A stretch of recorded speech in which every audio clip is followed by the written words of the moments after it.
इन मेरे प्यारे भाइयों, स्वागत है एक बार फिर अपने ही चैनल जी के लेजी लर्नर में। दोस्तों, आज हम आपके लिए न्यू प्रैक्टिस सेट को स्टार्ट कर रहे हैं और ये हमारा क्लास 1 है। RRB NTPC के हम जीके जीएस के क्वेश्चन को हम कवर करेंगे। तो मेरे प्यारे भाइयों, बहुत ही मोस्ट इम्पोर्टेंट क्वेश्चन है और ये हमारे प्रतियोगी परीक्षाओं में पहले पूछे गए क्वेश्चन है। यहाँ से क्वेश्चन कई बार रिपीट भी हुए हैं। तो मेरे प्यारे भाइयों, स्टार्ट करते हैं हमारे फर्स्ट क्वेश्चन से। अगर आप हमारे चैनल पर नए हो तो वीडियो को लाइक और चैनल को सब्सक्राइब कर लेना, ताकि ऐसी ही इंपॉर्टेंट वीडियो आपको टाइम पर देखने को मिलती रहे। फर्स्ट क्वेश्चन देखते हैं। फर्स्ट क्वेश्चन क्या रहेगा हमारा। राष्ट्रीय आपदा प्रबंधन प्राधिकरण के अध्यक्ष हैं। राष्ट्रीय आपदा प्रबंधन प्राधिकरण के अध्यक्ष कौन है? तो इस टाइम जो अध्यक्ष हैं NDMA के, तो वो हैं दोस्तों भारत के प्रधानमंत्री जी। राष्ट्रीय आपदा प्रबंधन प्राधिकरण के अध्यक्ष भारत के प्रधानमंत्री जी हैं। ऑप्शन बी राइट आंसर है। जब राष्ट्रपति और उपराष्ट्रपति के पद पर एक साथ खाली हो जाते हैं तो राष्ट्रपति के रूप में कौन कार्य करता है? जब राष्ट्रपति और उपराष्ट्रपति के पद एक साथ खाली हो जाते हैं तो राष्ट्रपति के रूप में कौन कार्य करता है? मोस्ट इंपोर्टेंट क्वेश्चन है, डबल मार्क कर लेना, कई बार प्रतियोगी परीक्षाओं में पूछा गया है। तो इसका राइट आंसर क्या रहेगा? इसका राइट आंसर है दोस्तों भारत के मुख्य न्यायाधीश। राइट आंसर है भारत के मुख्य न्यायाधीश। ऑप्शन बी राइट आंसर है। नेक्स्ट क्वेश्चन है, घेंगा रोग खालिस्तान की कमी से होता है। जो घेंगा रोग है किस कारण से होता है? जिंक की कमी के होता है, या कैल्शियम की कमी से होता है, आयोडीन की कमी से होता है, या क्लोरीन की कमी से होता है? घेंगा रोग किसकी कमी से होता है? तो घेंगा रोग है दोस्तों, ये होता है आयोडीन की कमी से। ऑप्शन सी इसका राइट आंसर है। आयोडीन की कमी से घेंगा रोग होता है। ऑप्शन सी इसका राइट आंसर है। प्रकाश विद्युत प्रभाव होने के लिए कैथोड के रूप में उपयोग की जाने वाली धातु में खालिस्तान होना चाहिए। प्रकाश विद्युत प्रभाव होने के लिए कैथोड के रूप में उपयोग की जाने वाली धातु में खालिस्तान होना चाहिए। क्या होना चाहिए? तो राइट आंसर रहेगा आपका ऑप्शन सी, कार्य फलन उसमें होना चाहिए। तो ऑप्शन सी इसका राइट आंसर है। लोकसभा अध्यक्ष को उनके पद से हटाया जा सकता है। लोकसभा के अध्यक्ष को उनके पद से कौन हटाता है? तो राइट आंसर क्या रहेगा? लोकसभा द्वारा पारित प्रस्ताव द्वारा। लोकसभा द्वारा जो पारित प्रस्ताव है उसके द्वारा उनके पद से हटाया जा सकता है। तो ऑप्शन डी इसका राइट आंसर है। भारतीय दंड संहिता की धारा 124A किससे संबंधित है? भारतीय दंड संहिता की धारा 124A किससे संबंधित है? तो ये राइट आंसर रहेगा दोस्तों आपका ऑप्शन बी, राजद्रोह। राजद्रोह से ये संबंधित है। ऑप्शन बी राइट आंसर है। चलिए नेक्स्ट क्वेश्चन पे बढ़ते हैं। सूर्य की तस्वीर लेने के लिए किस उपकरण का प्रयोग किया जाता है या उपयोग किया जाता है? तो दोस्तों ये आपका मोस्ट इंपोर्टेंट क्वेश्चन है, इसको डबल मार्क कर लेना, या आप इसको अच्छे से अपनी एक जगह नोट कर लेना। जो भी इंपॉर्टेंट क्वेश्चन है जो आपको आते हैं उनको रिवीजन कर लेना, जो नहीं आते हैं वो आप कॉपी में नोट करते हुए चलिएगा। तो इस क्वेश्चन का राइट आंसर क्या रहेगा? इस क्वेश्चन का राइट आंसर है आपका ऑप्शन डी। स्पेक्ट्रोहेलियोग्राफ जो है उपकरण, इससे सूर्य की तस्वीर लेने के लिए प्रयोग किया जाता है। ऑप्शन डी इसका राइट आंसर है। किस देश ने 2016 पुरुष हॉकी चैंपियंस ट्रॉफी जीती? दोस्तों ये ओल्ड क्वेश्चन हो गया है, लेकिन कई बार प्रतियोगी परीक्षाओं में पूछ लेता है, तो इसलिए आपको ये याद रहना चाहिए। तो इसका राइट आंसर क्या रहेगा? इसका राइट आंसर रहेगा आपका ऑप्शन डी, ऑस्ट्रेलिया। ऑस्ट्रेलिया देश ने 2016 पुरुष हॉकी चैंपियंस ट्रॉफी जीती थी। ऑप्शन डी राइट आंसर है। निम्नलिखित में से कौन सा देश G8 का सदस्य नहीं है? निम्नलिखित में से कौन सा देश G8 का सदस्य नहीं है? राइट आंसर रहेगा दोस्तों आपका ऑप्शन डी, रूस। जो रूस है दोस्तों, ये G8 का सदस्य नहीं है, एक तरह से कह सकते हैं G7। अब G8 ना बोल के G7 बोल सकते हैं, तो ऑप्शन डी इस क्वेश्चन का राइट आंसर है। दूध में पाए जाने वाला मुख्य प्रोटीन कौन सा है या कौन खालिस्तान है? दूध में पाए जाने वाले प्रोटीन को क्या कहते हैं? कई बार क्वेश्चन ऐसे भी पूछता है, तो दूध में पाए जाने वाला मुख्य प्रोटीन कौन सा है या क्या कहते हैं, तो आपको इसमें से बताना है। ऑप्शन आपको दे रखा है, बताना है कौन सा मुख्य प्रोटीन है दूध में जो पाया जाता है मुख्य प्रोटीन, वो है आपका केसियन। ऑप्शन डी इस साइड का राइट आंसर होगा। केसियन जो प्रोटीन है दोस्तों, ये दूध में पाया जाने वाला मुख्य प्रोटीन है। वेल रोग में कौन सा अंग प्रभावित होता है? जो वेल्स रोग है दोस्तों, इससे कौन सा अंग प्रभावित होता है? तो वेल्स रोग से दोस्तों गुर्दा अंग है, जो किडनी है जो अपनी, वो प्रभावित होती है। ऑप्शन डी राइट आंसर है। 2016 रियो ओलंपिक और पैरा ओलंपिक खेलों के लिए निम्नलिखित में से कौन सा आधिकारिक नारा था? कौन सा नारा था? आधिकारिक नारा क्या था 2016 रियो ओलंपिक और पैरा ओलंपिक खेल के लिए? तो राइट आंसर रहेगा दोस्तों आपका ऑप्शन बी, एक नई दुनिया। ऑप्शन बी इस क्वेश्चन का राइट आंसर है। भारत का दैनिक मौसम मानचित्र तैयार किया जाता है जो मुद्रित किया जाता है। भारत का दैनिक मौसम मानचित्र तैयार किया जाता है और मुद्रित किया जाता है, तो कहाँ पर तैयार किया जाता है? तो ये तैयार किया जाता है दोस्तों पुणे में। ऑप्शन डी इसका राइट आंसर है। मौर्य साम्राज्य की राजधानी कहाँ स्थित थी? मौर्य साम्राज्य की राजधानी कहाँ पर स्थित थी? मौर्य साम्राज्य की राजधानी दोस्तों पाटलिपुत्र में स्थित थी। ऑप्शन ए इसका राइट आंसर है। गोल्डन हैंडशेक योजना का नाम है? गोल्डन हैंडशेक योजना का क्या नाम है? तो गोल्डन हैंडशेक योजना का नाम है दोस्तों सेवानिवृत्ति योजना। ऑप्शन ए इसका राइट आंसर है। सेवानिवृत्ति कौन सा है दोस्तों? जिनकी उम्र रिटायर वाली हो जाती है, 60 साल की उम्र के बाद जो रिटायर होते हैं उनको सेवानिवृत्ति योजना बोलते हैं। तो गोल्डन हैंडशेक योजना का नाम क्या है? सेवानिवृत्ति योजना। राइट आंसर आपका ऑप्शन ए है। नेक्स्ट क्वेश्चन है, भारतीय संविधान में निम्नलिखित अनुच्छेद में निर्धारित प्रक्रिया के अनुसार संशोधन किया जाता है। भारतीय संविधान में निम्नलिखित अनुच्छेद में निर्धारित प्रक्रिया के अनुसार संशोधन किया जाता है। तो किसके अनुसार संशोधन किया जाता है? तो राइट आंसर रहेगा दोस्तों आपका अनुच्छेद 368 के अनुसार संशोधन किया जाता है। ऑप्शन ए राइट आंसर है। नीति आयोग के उपाध्यक्ष कौन है? नीति आयोग के उपाध्यक्ष कौन है? तो ये दोस्तों अपना लेटेस्ट क्वेश्चन है। नीति आयोग के उपाध्यक्ष कौन है? तो राइट आंसर आपका ऑप्शन सी होगा, डॉक्टर सुमन बेरी जी नीति आयोग के अध्यक्ष हैं। और राइट आंसर आपका है इस टाइम 2024 के कौन है जो उपाध्यक्ष? तो डॉक्टर सुमन बेरी। और कब बने थे ये? 2022 में इनको नीति आयोग अध्यक्ष के उपाध्यक्ष बनाया गया था। तो ऑप्शन सी इस क्वेश्चन का राइट आंसर है। विजयनगर शहर को किस नाम से भी जाना जाता है? विजयनगर शहर को इस नाम से भी जाना जाता है या किस नाम से भी जाना जाता है? तो राइट आंसर क्या रहेगा? राइट आंसर रहेगा दोस्तों आपका ऑप्शन सी, हम्पी। हम्पी नाम से भी जाना जाता है विजयनगर शहर को। तो ऑप्शन सी राइट आंसर है।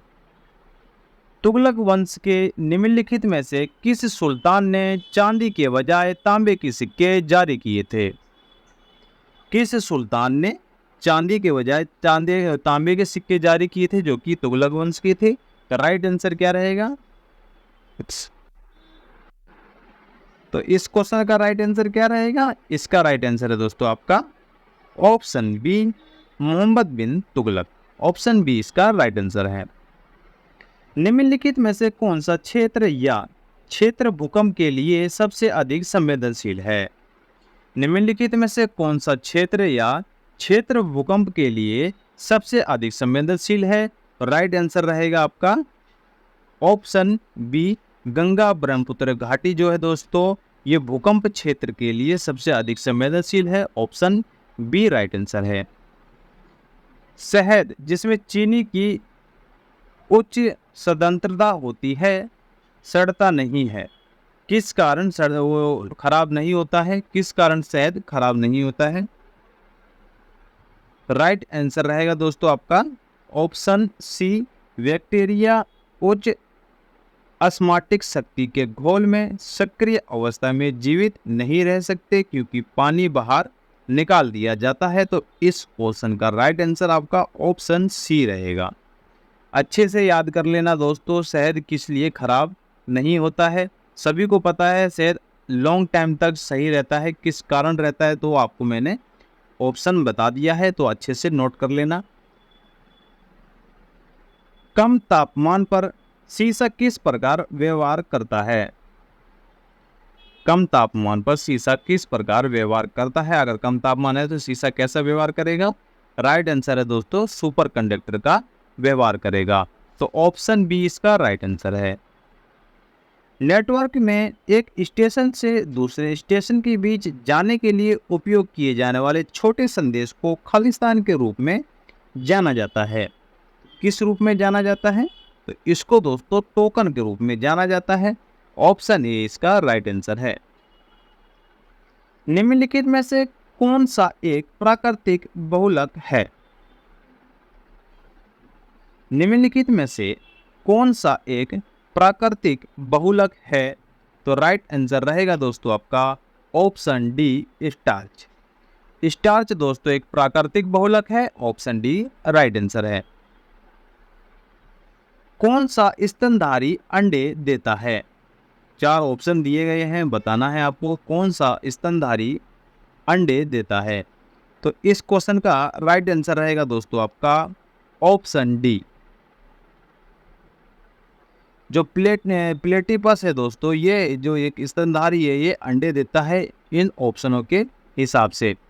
और आपको मैं एक ट्रिक बता देता हूँ, अगर आपको पता ना चले कि कौन अंडे देता है या कौन बच्चे देता है, तो आप याद रखना जिस भी प्राणी के कान होंगे वो बच्चा देगा, और जिस भी पक्षी प्राणी या जानवर के कान नहीं होंगे वो अंडा देगा। तो ये आप अच्छे से याद रख लेना, चाहे कोई भी पक्षी हो, चाहे कोई भी जानवर हो, या चाहे कोई भी स्तनधारी हो, अगर उसके कान हैं तो वो बच्चे देगा, और अगर कान नहीं है तो अंडे देगा। इसका एग्जाम्पल आप लोग खुद चेक करके देख सकते हैं अपने मन में कि ये जो मैं बता रहा हूँ ये राइट है कि नहीं है। चलिए अब नेक्स्ट क्वेश्चन को देखते हैं। अकबर का मकबरा निम्नलिखित में से किस स्थान पर स्थित है? अकबर का मकबरा किस स्थान पर स्थित है? तो अकबर का मकबरा दोस्तों सिकंदरा में स्थित है। ऑप्शन ए राइट आंसर है। पंडित भीमसेन जोशी निम्नलिखित में से किस क्षेत्र से जुड़े हैं? पंडित भीमसेन जोशी किस क्षेत्र से जुड़े हैं? तो पंडित भीमसेन जोशी दोस्तों शास्त्रीय संगीत के क्षेत्र से जुड़े हुए हैं। ऑप्शन सी इसका राइट आंसर है। संयुक्त राष्ट्र की सुरक्षा परिषद में 10 गैर स्थायी सदस्य होते हैं और उनका कार्यकाल खालिस्तान होता है। कितने समय का कार्यकाल उनका होता है? तो उनका होता है दोस्तों 2 वर्ष का। ऑप्शन डी इसका राइट आंसर है। त्रिपिटक खालिस्तान की पवित्र पुस्तकें हैं। त्रिपिटक खालिस्तान की पवित्र पुस्तकें हैं। तो दोस्तों जो त्रिपिटक है ये बौद्ध धर्म की पवित्र पुस्तकें हैं। ऑप्शन डी इसका राइट आंसर है। यदि कोई देश अपनी मुद्रा का अवमूल्यन करता है तो उसका खालिस्तान हो जाता है। क्या हो जाता है? राइट आंसर रहेगा दोस्तों निर्यात सस्ता हो जाता है और आयात महंगा हो जाता है। अगर ये क्वेश्चन आपको समझ में नहीं आया है तो मैं समझाता हूँ।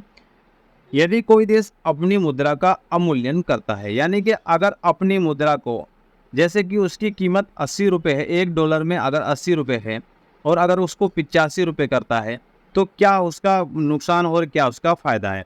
तो उसका नुकसान है कि अगर वो किसी चीज़ को बेचता है तो $5 का बेनिफिट हो रहा है, अगर वो खरीद रहा है तो उतना ही उसको ज़्यादा देना पड़ता है। तो निर्यात सस्ता हो जाता है और आयात महंगा हो जाता है। मैं आशा करता हूँ आपको अब समझ में आ गया होगा। चलिए नेक्स्ट क्वेश्चन देखते हैं। निम्नलिखित में से कौन सी अधातु द्रव अवस्था में उपरूपता दर्शाती है? कौन सी अधातु है जो द्रव अवस्था में अपरूपता दर्शाती है? तो वो है दोस्तों आपके सल्फर। ऑप्शन बी इसका राइट आंसर है। सकल घरेलू उत्पाद सूचकांक का क्षेत्रीय वितरण खालिस्तान को मापता है। किसको मापता है? तो ये मापता है दोस्तों किसी देश का आर्थिक विकास। ऑप्शन बी इसका राइट आंसर है। रागनी खालिस्तान राज्य से संबंधित लोकगीत का एक लोकप्रिय रूप है। रागनी किस राज्य से संबंधित है जो लोकगीत का एक लोकप्रिय रूप है? तो ये है दोस्तों आपके हरियाणा से। रागनी हरियाणा राज्य से संबंधित लोकगीत का एक लोकप्रिय रूप है। ऑप्शन सी इसका राइट आंसर है। निम्नलिखित में से किस सीमा को रेड क्लिफ रेखा के रूप में जाना जाता है? रेड क्लिफ जो रेखा है दोस्तों, किस सीमा को रेड क्लिफ रेखा के रूप में जाना जाता है? तो राइट आंसर क्या रहेगा दोस्तों? राइट आंसर रहेगा भारत और पाकिस्तान। भारत और पाकिस्तान है दोस्तों, इसको रेड क्लिफ रेखा के रूप में जाना जाता है। ऑप्शन सी राइट आंसर है। भारत और पाकिस्तान सीमा को रेड क्लिफ रेखा के रूप में जाना जाता है। नेक्स्ट क्वेश्चन है, दीपिका कुमारी निम्नलिखित में से किस खेल से जुड़ी है? दीपिका कुमारी किस खेल से जुड़ी है? तो दीपिका कुमारी दोस्तों तीरंदाजी खेल से जुड़ी हुई है। ऑप्शन ए राइट आंसर है। इबोला शब्द का क्या अर्थ है? इबोला शब्द का क्या अर्थ है? तो इबोला शब्द का अर्थ है दोस्तों पश्चिम अफ्रीका में एक वायरल बीमारी का प्रकोप। ये दोस्तों इबोला एक वायरस था जो आपके कोरोना से पहले आया था पश्चिम अफ्रीका में। तो ऑप्शन ए इसका राइट आंसर है। एड्स का वायरस खालिस्तान की वृद्धि को प्रभावित करता है। जो एड्स है हमारे शरीर में किसकी वृद्धि को प्रभावित करता है? तो राइट आंसर रहेगा दोस्तों आपका रक्त में टी कोशिकाओं को इसकी वृद्धि को प्रभावित करता है। तो ऑप्शन सी राइट आंसर है। निम्नलिखित में से कौन सा नाइट्रोजन युक्त उर्वरक नहीं है? निम्नलिखित में से कौन सा नाइट्रोजन युक्त उर्वरक नहीं है? राइट आंसर रहेगा आपका सुपर फास्फेट। ऑप्शन डी इसका राइट आंसर है। परम शून्य वह तापमान है जिस पर गैस में आणविक गति रुक जाएगी या पानी जम जाएगा या सभी गैसें तरल हो जाएंगी या सभी गैसें ठोस हो जाएंगी। तो राइट आंसर क्या रहेगा? इसका राइट आंसर रहेगा दोस्तों आपका ऑप्शन ए। परम शून्य वह तापमान है जिस पर गैस में आणविक गति रुक जाएगी। और तो ऑप्शन ए इसका राइट आंसर है। नेक्स्ट क्वेश्चन को देखते हैं। निम्नलिखित में से किस राज्य की साक्षरता दर सबसे कम है? ये आपके लिए होमवर्क है दोस्तों, ये बताना है आपको निम्नलिखित में से किस राज्य की साक्षरता दर सबसे कम है। और एक क्वेश्चन और है, आपको बताना है किस राज्य की साक्षरता दर सबसे ज़्यादा है। ये दोनों क्वेश्चन आपको कमेंट करके बताना है। साक्षरता दर किस राज्य की सबसे कम है और साक्षरता दर किस राज्य की सबसे ज़्यादा है। देखते हैं कितने बच्चे राइट आंसर कमेंट करते हैं। और दोस्तों मैंने आपको 40 क्वेश्चन करवाए हैं, इसमें से कितने क्वेश्चन आपके ठीक रहे हैं ये आपको कमेंट करके बताना है। तो दोस्तों आप लोगों का बहुत बहुत शुक्रिया। आप लोगों को अगर वीडियो अच्छी लगी हो तो वीडियो को लाइक और चैनल को सब्सक्राइब कर लेना और इस वीडियो को अपने प्यारे भाई बहनों तक ज़रूर शेयर कर देना ताकि वो अच्छे से अपने रिवीजन कर सकें और इस क्वेश्चनों को देखकर वो अपना टेस्ट अच्छे से लगा सकें। तो मेरे प्यारे भाइयों अब आप लोगों से लेते हैं विदा। मिलते हैं नेक्स्ट वीडियो में न्यू टॉपिक के साथ, न्यू प्रैक्टिस सेट के साथ, न्यू क्वेश्चनों के साथ। ऐसी ही वीडियो आपको टाइम पर डेली मिलती रहेगी। आप हमारे चैनल को सब्सक्राइब करके रख लीजिएगा इम्पोर्टेंट वीडियो आपको डेली टाइम पर देखने को मिलेगी।